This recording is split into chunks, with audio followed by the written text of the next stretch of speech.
What just happened then? A great big nothing. I say you talk business to my accountant. I want to dance. Now, what was that? Was that a yes? Great selling. Love that. Hey everyone, Keith Roselle here. You may know me as Sales Marvel. You may simply know me as Keith. Whoever you are, but welcome along. I want to tell you some great sales skills that I've observed over a number of years of following this particular series. Happens to be my wife's favorite as well. So I want to showcase some great sales skills on this particular video. However, I'm not going to get straight into the scene. I just want to contextualize what I think sales is, what it isn't, some common myths and mistakes, some great sales skills, what they are, how to get them, how Hollywood A-lister does it. We'll see that a little bit later on. Excuse me. And so I'll tell you about my masterclass starting on the 7th of April. And then we'll close out and we'll unpack that scene. Hope that's okay. All right. So you need to know some certain things about language, about sales first of all, and there's a whole bunch of different terms that you can learn about. The main ones I want to think about just at the minute are suspects. Those are people that you've never spoken to who may or may not have a need for your product or service. And then there are prospects, people that you've spoken to, prospective clients, and you've had one conversation or some sort of interaction with them, and they're just further up the qualification ladder, if you like, in terms of suspecting them that they may need your product or service. You'll have done a certain amount of filtering by this particular stage. One of the great sales skills I'm also going to major on is this, which is listening. And we have 2 ears, one mouth.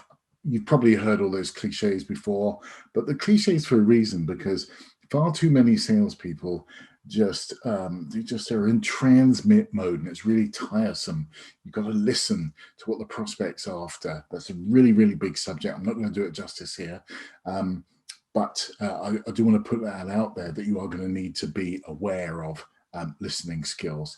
The next thing is trust. You know, sales is not like it used to be. Sales used to have 75 different closes. You used to have to be a telephone terrorist. We've seen plenty of movies that talk about telephone terrorists. Wolf of Wall Street is one of those. But at the end of the day, if you don't trust the person sat opposite you, whether they're on a screen, over a phone, whether they are face-to-face in a coffee shop, whatever it happens to be, if there is no trust going on between you, you're probably not going to buy from them. If you go in a coffee shop and you don't trust the barista, you may get a cup of coffee, you may not, you may walk out and decide you want to go somewhere else. So that element of trust is absolutely important. And then the notion of features and benefits. Features is so 1980s. And if you're in technology sales, and you're still stuck in features land, you need to speak to me, because we need to get you with the program and start talking about benefits that your clients are going to enjoy. So what sales is it's not strong arming your prospect into submissions, that you kind of beat them into submission and they end up signing on the paper, because you'll create some resentment, and you'll probably find that the order is cancelled by the time you get back to the office and process it, or by the time you submit it into finance or your order processing system, whatever it happens to be, you'll create resentment. It's very short term. Please don't do that. Okay, so sales is when you influence someone to buy a product or service from you, as opposed to their other options, which is doing nothing, or buying from your competition. So get them into the market, and then get them into the market to buy from you. Okay, brilliant. All right, so I'm going to kind of fast forward a little bit, and I'm going to show you a sketch. We're going to play that all the way through, first of all. And you're going to see what I hope is a pretty famous character, Tommy Shelby, on screen from from Peaky Blinders, and I'm going to play that scene, and I'm going to unpack it for you. So the scene only lasts a minute or so, so let's watch it all the way through.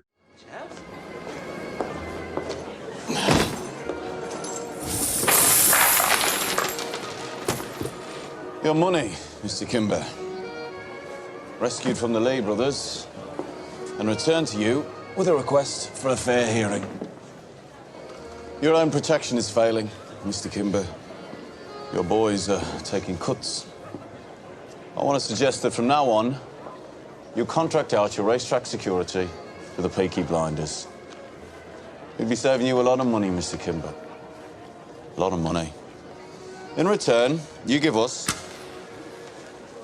5% of the take and 3 legal betting pitches at every race meeting north of the River Severn, rising to 6 after 1 year if we are all satisfied with the service. What do you say, Mr. Kimber?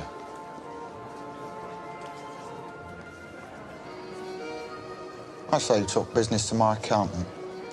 I want to dance.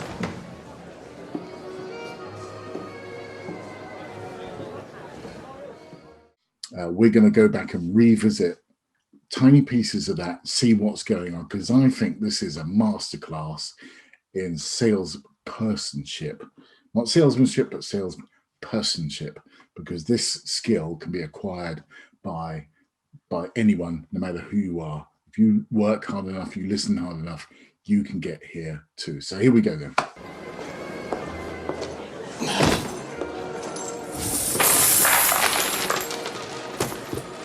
Your money, Mr. Kimber. Okay, so what just happened then?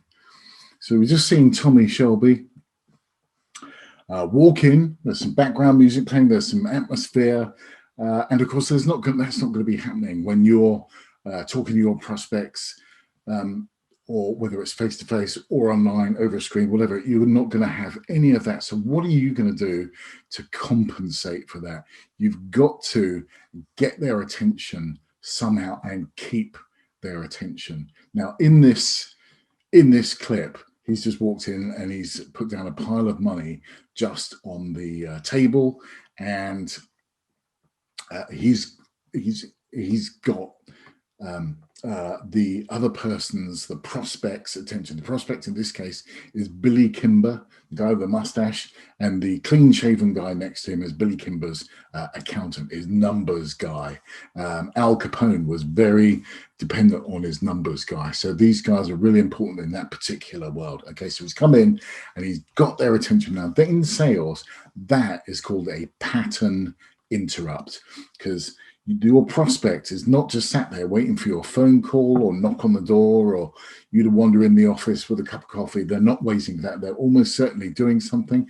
You are going to have to interrupt their flow, grab their attention, and then work with them from there. And that takes a particular skill. Okay, here we go. Here's next. Rescued from the Lee brothers and returned to you with a request for a fair hearing. Okay, so what happened there? So he's talked about Tommy Shelby, then talks about rescued from the Lee brothers in return and returned to you. So that's the favor, that's the gift. In sales, we talk about taking a gift to the meeting. That's not a box of chocolates. That's not a bottle of wine or anything like that. That's a gift. And ideally, that should be telling your prospects something about their business, something about their market that they don't already know. So Tommy Shelby has rocked up. He's got loads of cash, and he's just disclosed to Billy Kimber that taken from the Lee brothers and given back to you in exchange for a fair hearing. So in exchange, quid pro quo, this for that. So he's doing an upfront contract already. He's put the cash on the table, and in exchange, he wants a fair hearing. Okay, so with me, let's have a look at what happens next. Your own protection is failing, Mr. Kimber. Your boys are taking cuts. Okay, right. So he's now telling Billy Kimber something that Billy Kimber doesn't know. He said, your own protection is racetrack security is failing. Your boys, your vendor, in other words, your supplier is taking money. They're skimming, as it's known in the trade. And they're skimming money. They're taking, that's lost, that's revenue leakage, we might refer to that as, but it's certainly lost profits. No matter how you dress that up, that is lost profits. So that's what Tommy's brought to the table. Okay, so let's see what happens next. I want to suggest that from now on, you contract out your racetrack security to the Peaky Blinders. Okay, right. So he's now got a problem statement. You're losing money, and a value proposition, an offer, if you like. So his suggestion, his solution to that business problem is that Billy Kimber contracts out his racetrack security to the Peaky Blinders. Now, contracts out, that is an older world term, and don't forget we're talking about 1920s Birmingham here. But in the 2020s, 2021, we would talk about outsourcing, of course. So his recommendation is you outsource your racetrack security to the Peaky Blinders, who are honest gov.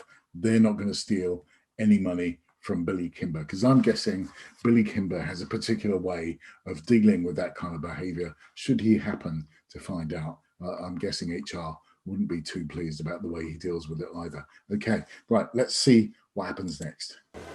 We'll be saving you a lot of money, Mr. Kimber. A lot of money. Okay, right, so we'll be saving you a lot of money, Mr. Kimber, a lot of money. Now, have a look what's going on there. So the offer, the business proposition, the benefit. So the offer is that we'll be honest, we won't skim any money, but the benefit is that no more revenue leakage. He maintains his profitability, and at the same time, Tommy Shelby is nodding as he says it. So you've got two forms of communication there. You've got the audio, the listening part of the voice. You're listening to what Tommy Shelby's saying, but also you've got the nodding, the behavior. So he's reinforcing that message with nodding, with positive affirmation. So we'll be saving you a lot of money, Mr. Kimber, a lot of money. He repeats himself. Now, remember, some of this is for artistic purposes. We're talking about the silver screen here, but it's a valid piece of body language. You are subtly reaffirming, reinforcing that message. Okay, let's have a look. Oh, by the way, you shouldn't smoke in your client meetings ever. Whether you do, whether they do, whether or not, you just shouldn't do it. Okay, right. Let's have a look. See what happens next. In return, you give us 5% of the take and 3 legal betting pitches at every race meeting north of the River Severn. Okay, right. Now see what happened there. So in return, you're going to give us 5%. So providing this service, I'm going to charge you 5% of the turnover, 5% of the turnover of the racetrack that day. I'm going to provide the service, but I only want it at 3 of your racetracks, meaning that Billy Kimber has many more than 3 racetracks. Okay, now he's gone in there cold. They might know each other by reputation. Billy Kimber's got an existing contract. So what he's doing is he's rather cleverly positioning a pilot project, if you like. So don't give us all your business, because that might be a stretch too far. Just give us these 3 over here, south of the River Severn, as he's calling it. Give us 5% of the turnover at 3 of those tracks. Now that's called a fragmentation strategy. You're just taking a fragment of the overall piece of business available to you. It's probably much easier for Billy Kimber and his board of directors. I'm guessing he runs a pretty authoritarian, high D in disc parlance, kind of management style, and what he says goes. But you've got to make it easy for your prospect or client to say yes. So just asking for a little bit of business rather than the whole amount is much easier to say yes to. Okay, right, so let's have a look. Let's see what happens next. Rising to 6 After 1 year, if we are all satisfied with the service. Okay, now, what a great piece of negotiation that is. So give us 5% for over three of your racetracks for the first 12 months, rising to 6 racetracks. Give us 6 racetracks in the second and subsequent years. So year 2 revenue is double what year 1 revenue is, with the proviso, caveat, provided we're both happy with the service. So both parties, Billy Kimber's party and Tommy Shelby's party, the Peaky Blinders, they can cancel if they're not really happy with the way the contract is running. If it turns out to be unprofitable for whatever reason, they're not just, or there's no strategic fit between the two gangs, then there's something for there's an option that Tommy Shelby can withdraw or Billy Kimber can withdraw. And that's a valid commercial negotiation. So what you're doing is you're negotiating upfront the ability to increase the value of the contract. And in fact, ideally, even if nothing happens, they do the contract. If nothing happens, it automatically scales up. It doubles in the second and subsequent year. So very clever bit of negotiation on the part of Tommy there. No wonder he runs a successful enterprise. Let's have a look and see what happens next. What do you say, Mr. Kimber? Okay, so what's just happened there? A very tiny sentence. What do you say, Mr. Kimber? So you notice his tone. You notice the tilt of Tommy Shelby's head. That means he's very engaged. He's not leaning forward. He's not really leaning back. He's kind of relaxed, but he is tilting his head. So he's engaged in the conversation. What do you say, Mr.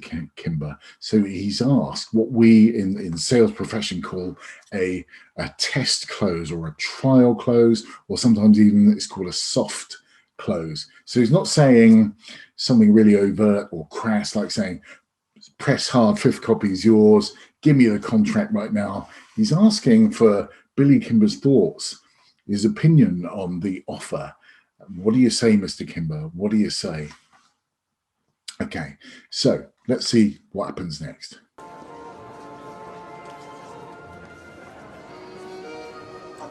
Right, nothing. What just happened then? A great big nothing. What do you say, Mr. Kimber? What do you say? And then he shuts up. He shuts his mouth because he's done talking now.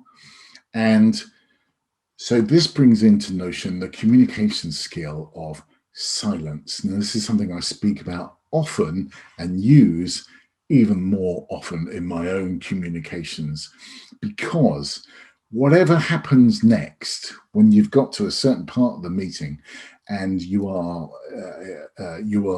asking a trial, you're delivering a trial close, a test close, or a soft close, however you want to refer to it, the important point is you shut up and you listen, you wait and listen to what the other party has to say, because it's almost always gold dust. So that was only about 3 or 4 seconds of silence. And to the inexperienced person in a meeting, whether you are receiving that close or you are you've never really encountered silence before, it can be truly terrifying. So I've been in many meetings before, perhaps you have too, and not realized what was going on, where silence has been used very skillfully by experienced person around the table, and then silence, and you'll see everyone around the table, they'll be looking around, they'll be going, oh my goodness, okay, so what's happening? My goodness me, oh my God, get me out of here. What's happening now? I have not, and panic can ensue. But for the experienced communicator who's just sat there relaxed, knows that the other party could be saying something really important next. So he knows to shut up and wait for the other person to engage. Let's have a look and see what listen to and observe what happens next. I say you talk business to my accountant. I want to dance. Okay, right. So I say you talk business to my accountant. I want to dance. Now, what was that? Was that a yes? No, that wasn't a yes. Was it a no? No, that wasn't a no at all. It was, I say talk business to my accountant. Now, that is a buying signal. A buying signal is a suggestion that we're just going a little bit further forward towards our goal of making the sale. So in modern day parlance, in modern day business language, especially when you're talking about an outsource agreement, what he's effectively done, he said, I say talk to my accountant. And if the accountant runs the numbers per your proposal and per their costs, to make sure that the proposal is going to work, is going to be productive and profitable for Billy Kimber's enterprise, then the deal will probably go through. It was a very strong buying signal, but you've got to do due diligence, as it would be known in the modern day vernacular. You need to do some due diligence because there's quite a complicated exercise, especially when it comes to services coming through. So I say talk business with my accountant. I want to go for a dance. That was his line. And he gets up and he walks away. Let's see what happens next. Fantastic. Did you see the little wry smile from the accountant? And the accountant, that is a smile of resignation, I would say. Because whatever happens now, assuming the deal stacks up, that deal is probably, and as well, spoiler alert, that deal does actually go forward. But the accountant smiles. He knows that the pressure is on him to find a way to make this deal work. And the reason being is that Billy Kimber cannot stand being shortchanged by one of his vendors, if you like, the Lee brothers in this case. Who would? Why would you put up with a vendor being dishonest and stealing from you? You wouldn't put up with that. So let's have a look at what's happened in the round, if you like, of this scene. So Billy Kimber's come in. He's executed a pattern interrupt. He's got their attention. He talks about conditionality. If, here's a gift, I want a fair amount of your time, a fair exchange of your time for a fair hearing. That's what he asks for. Okay, so you're losing money. That's the gift that he's brought to the meeting, is knowledge that Billy Kimber's operation has got revenue leakage. He's losing money, therefore he's not as profitable as it could be if he had a partner that was fully delivering on their promises and being honest at the same time, not stealing money. So his proposition, his value proposition, is that we're going to do that. We're the Peaky Blinders. We're really honest, governor. We won't steal from you. And here's our offer. We are going to take just a little bit. We've got a fragmentation strategy in play here. We're just going to take a piece of your business, not the whole amount. It makes it much easier for the prospect to say yes to. You could call that a pilot project, if you like. We'll do this little bit over here. If it all works well, then we'll expand it. Classic land and expand opportunity, as the big four professional services firms in the world would call it. So they're going to land and expand, and they're going to extend it in the second and subsequent years. Provided both parties are happy, they're going to double the value of the contract going forward. Okay, so and then what do you think about that, Mr. Kimber? Silence. Terrifying to some, but not to Tommy Shelby. He knows exactly what he's doing. Billy Kimber gets up, says, I say talk numbers with my accountant. I'm off for a dance. Tommy Shelby will now talk numbers, the due diligence phase. All's almost certainly going to look good, and they're going to walk off into the sunset with a great new contract under the belt. Great selling. Love that. So why do I tell you all this?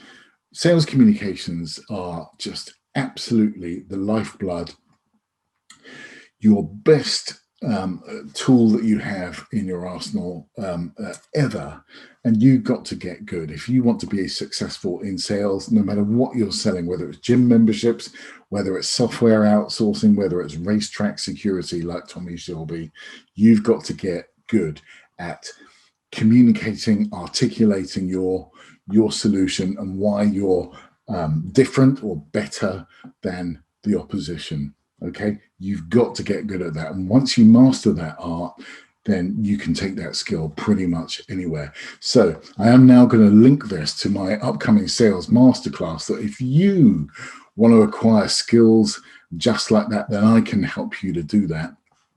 Excuse me. And we'll be going through a number of different 7 steps, right through from pitching to using LinkedIn to closing and negotiating, and also maximizing what's called wallet share of your client. So you can grow the value of your clients to you by selling them more products and services later on as well. So we'll take you all the way through those processes. And the next one starts on the 7th of April, and the link is below in the comments. And I'd love to see you there. If you've got any messages, message me direct. It's going to be great. I'm only looking for a limited number of people to come on the next cohort. It was great fun. We'll do lots more movies and scene deconstructions. And it's really good fun. Comes well referenced. You'll love it. It's great fun, entertaining, and you'll learn loads. 35 years of experience all coming to the fore, and Tommy Shelby at hand as well. It can't be bad. All right, listen, that's it. Any questions, message me, hit the link below. I look forward to seeing you really, really soon. Thanks, everyone.